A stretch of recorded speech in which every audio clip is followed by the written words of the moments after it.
I have been writing a nature journal for myself for several years now, a sort of a daily nature diary and recording the birds and the trees and the changing seasons. You can see in March the neem tree shedding its leaves. You can see the flowers coming into bloom. In May, you can see the laburnum. I'm able to attract some sparrows, and that gives me the maximum happiness. I have my sparrows, then I love the three types of bulbuls which come. They are so cheerful. We have silver bills which come, and in a pot I have a small, that mandarin orange tree. So there is a large green barbet which comes to pull at the oranges and eat them. So I have a lot, maybe 25, 30 types of birds who come to my garden and earlier came to my tiny balcony. So, hi, in today's podcast, we have with us Anuradha Jain. She's a writer based in New Delhi, where she currently lives with her husband and two children. Other than spinning tales, her interests include ornithology, which we're going to find out more from her, embroidery, and cloud spotting. Her lifelong love of the natural world motivated her into getting a PhD in geography and has culminated in the Nature Journal, her first book written on the wind. What a beautiful title! And also published by Rupa to much critical acclaim. Today, she has joined us to talk about her latest book, Delhi, a Nature Journal. So let's just dive in. You are talking about my favorite city. I am a Delhi born girl and I've seen lots and lots of nature all around me, lots and lots of cultural nuances in the city.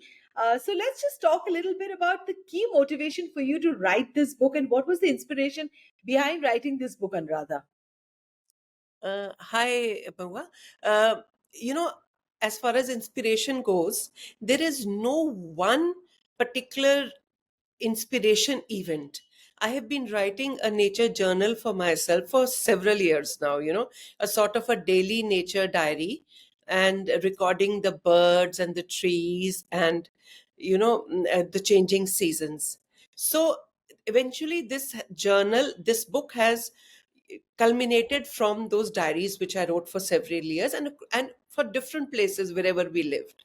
But if you were to ask me about the most inspiring person in my life, that would be my mother. She, when we were children and there was no talk of climate change and environment and all, even then she was so passionate about the environment. If she found somebody cutting a tree, she would fight with him even if it was on the road. And I'm talking of years back. And once we in a sparrow had a nest in a climber in our house, so she made us all change the door through which we entered the house, saying ki iske niche se nahi jana, don't disturb the sparrow. So I think hers is the biggest motivation. She nurtured my love of the environment and nature. Wonderful, wonderful, Anuradha. I think our parents play a huge role, in many of our lives, in many, many decisions that only later when we grow older, we recollect and say that, we Yeah. saw this and very subconsciously it became a part and parcel of our life. I relate to that. So your book also feels like a personal conversation with nature. What inspired you to create a nature journal specifically about Delhi's seasons and urban landscape, considering the amount of pollution that's there in Delhi right now? And the Delhi I grew up in, I have seen seasons and I've seen sparrows, during summers, and I have seen cooler के अंदर वो पानी रहता था गर्मी के मौसम में, and you had that was a Delhi that was very different, that I had grown up in. How is it relatable now, and this entire conversation with nature? Rather, please fill me in on that. When we shifted to Delhi about 20 21 years ago, as is my habit, I started recording almost daily. That today a sparrow came to our balcony. We lived in a small flat. I started recording the trees and the changing seasons, but I didn't have much information about what tree is it. And so I went, searched extensively. This is the time when, even the internet was there, but it was not so prolific. So then I looked around in bookshops and I found that there was a big gap in this. There was no book. Like when you travel abroad, you can find a nature journal for almost any city that you go to, you can find, like in UK, you'll have nature journals about every county, city. So I found that there was nothing like that for Delhi. Mm. So that motivated me to eventually, I thought that time that if I write sufficiently, in sufficient quantity, I will be able to publish it as a journal. That's how it came about. There's a beautiful question now, it's so close to my heart.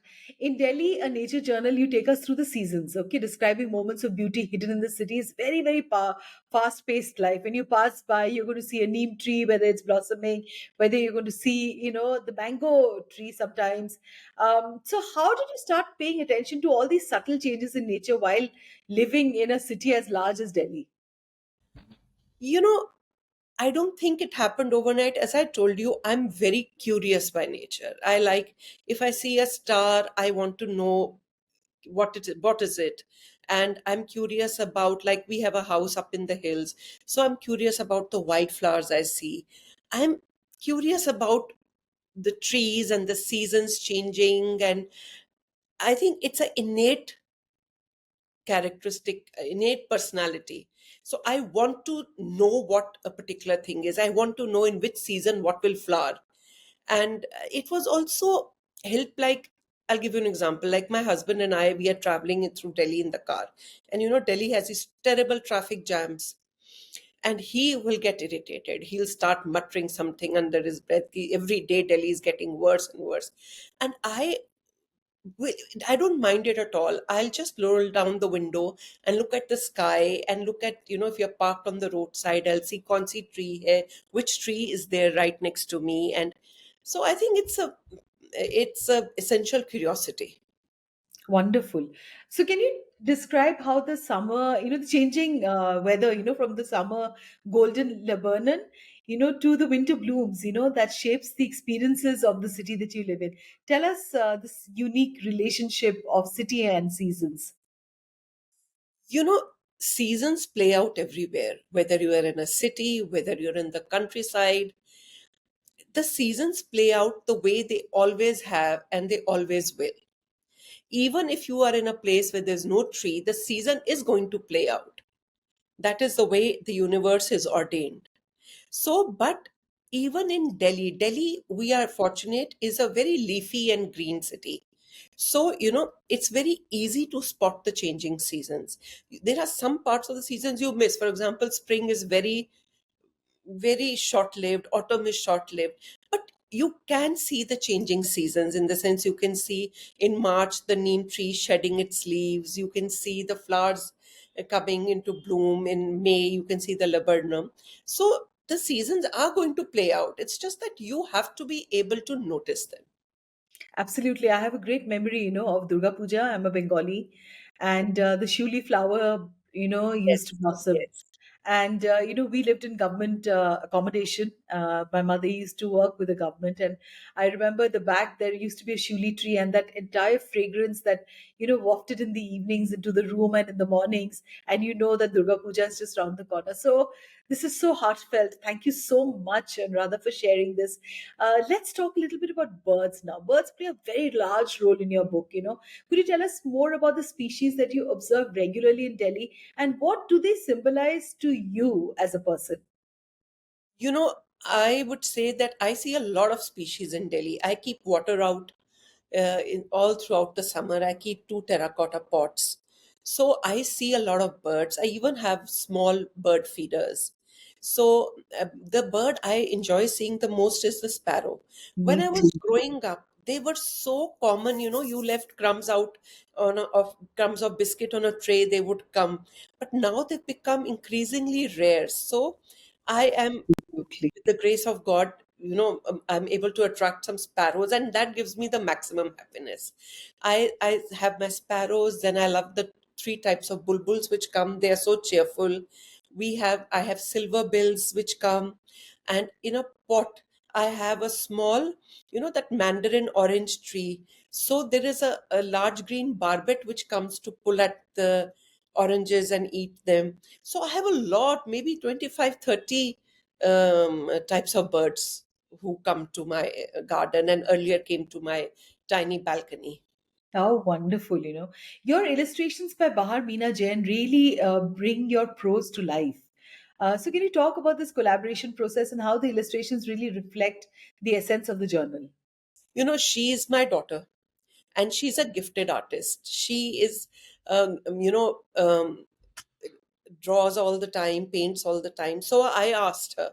So in fact, when she thought I was writing this book, she asked me, "Ki mom, do you want me to illustrate it?" I said, "Yeah, that would be lovely." So it was a organic sort of thing.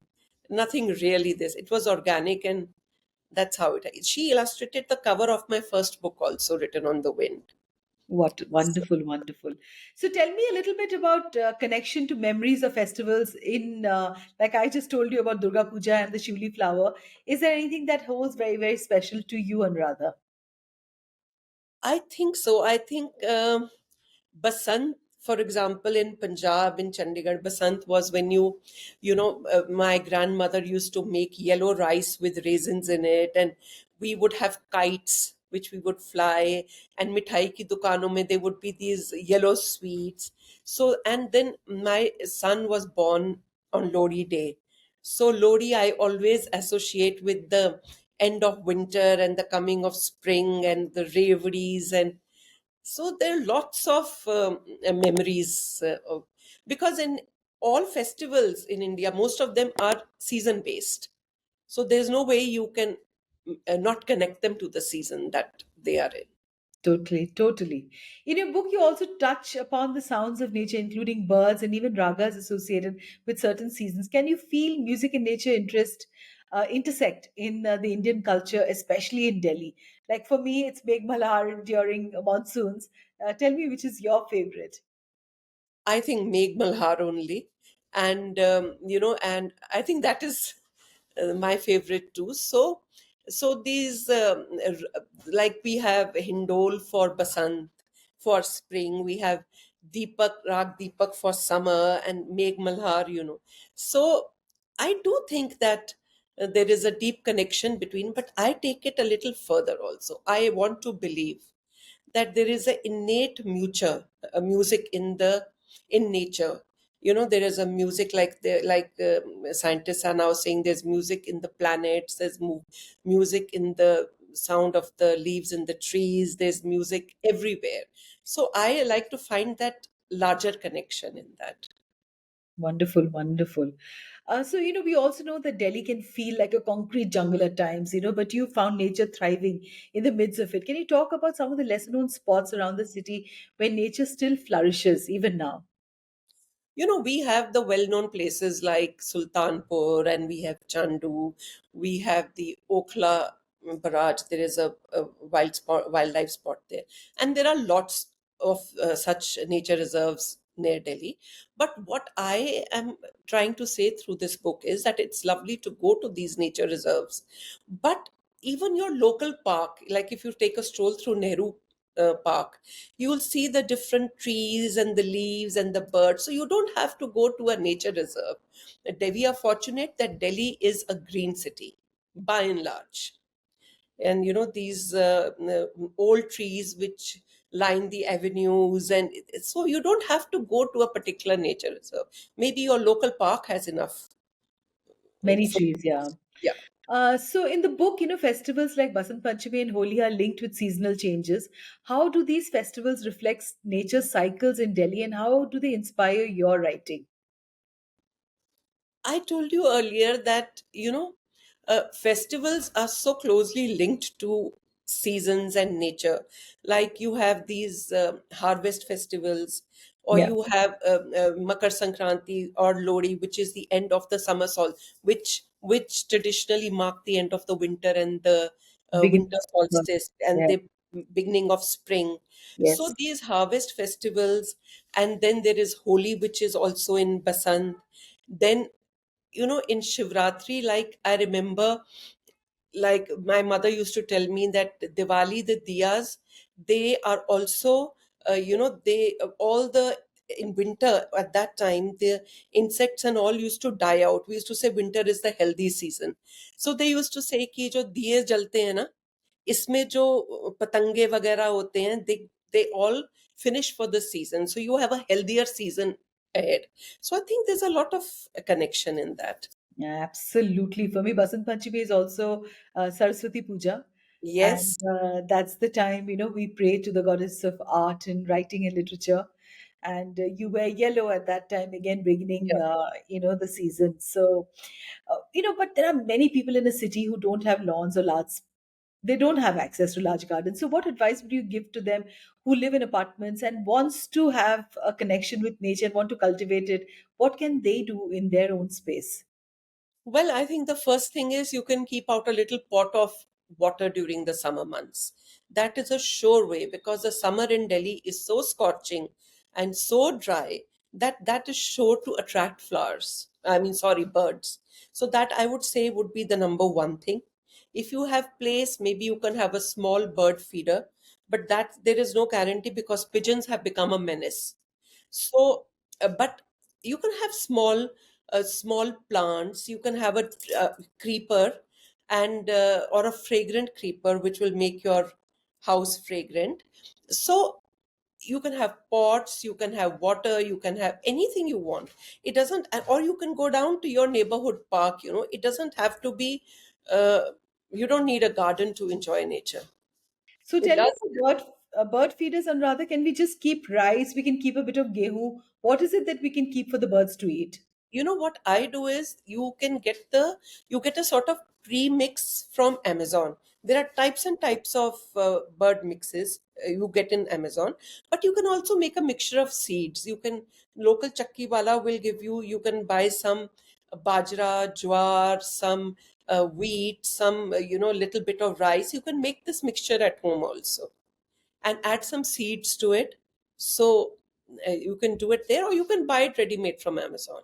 Okay, They're very good. affordable. Fantastic. That's so good for our listeners. Your experience in Chandigarh, where you also have a home, is mentioned in the book.